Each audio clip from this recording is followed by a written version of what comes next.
The Environmental Protection Agency will hold a hearing on California's EV mandate. That mandate basically bans the sale of new gas cars by 2035.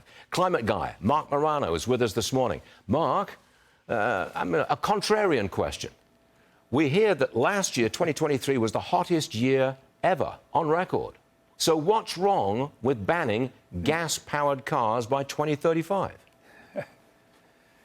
Well, first of all, if you want to get the hottest year on record is pretty much declared almost every year, every other year. It's based on hundredths or tenths of a degree difference, many times within the margin of error of the data set. And even the NASA former head global warming scientist said it's a political statement. It's meant to create fear, meant to push politics like an EV ban. And if you were actually worried about climate change, the last thing you would think of is EVs are the solution. It takes 500,000 pounds of materials, including raw earth materials, to make one average-sized Tesla battery.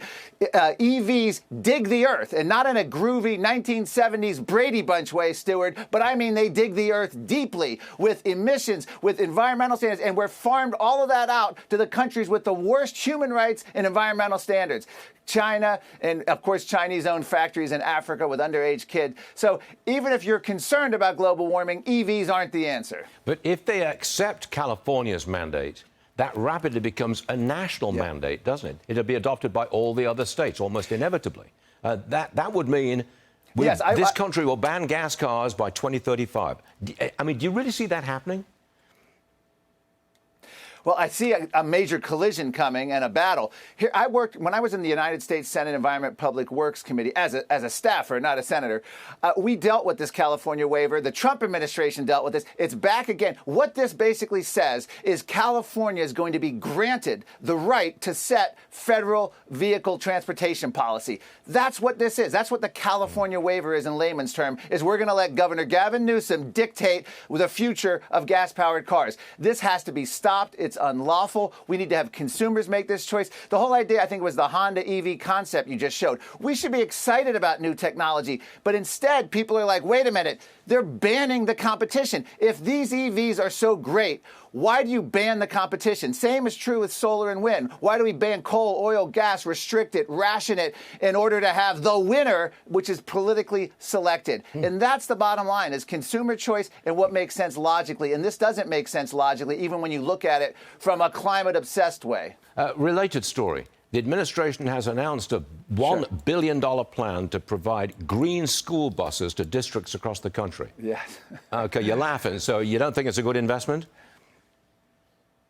Well, I think even the corporate media like Washington Post, which is run by Jeff Bezos, which is pushing these kind of electric vehicles, they couldn't even spin this successfully. In the article that the Washington Post is promoting, they're talking about years of infrastructure to even power this green electric bus fleet. Plus, we have recent history. Sweden had to shelve theirs because of cold weather. They weren't operating. Philadelphia spent some upwards of 20 million plus, and their buses eventually disappeared due to maintenance issues. They are forcing a energy transition on the public and on our infrastructure and our country that's just not ready. They haven't worked out even half the bugs yet.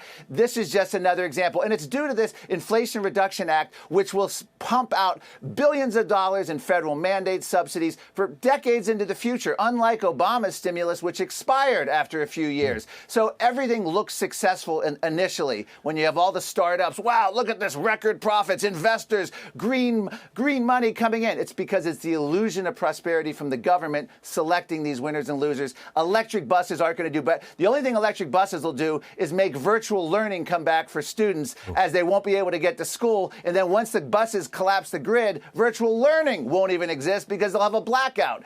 And California is very well known for the blackouts. You're painting a very dark picture, Mark Morano. Come back and do it again. We'll see you soon. The Climate Depot guy. Thanks so much.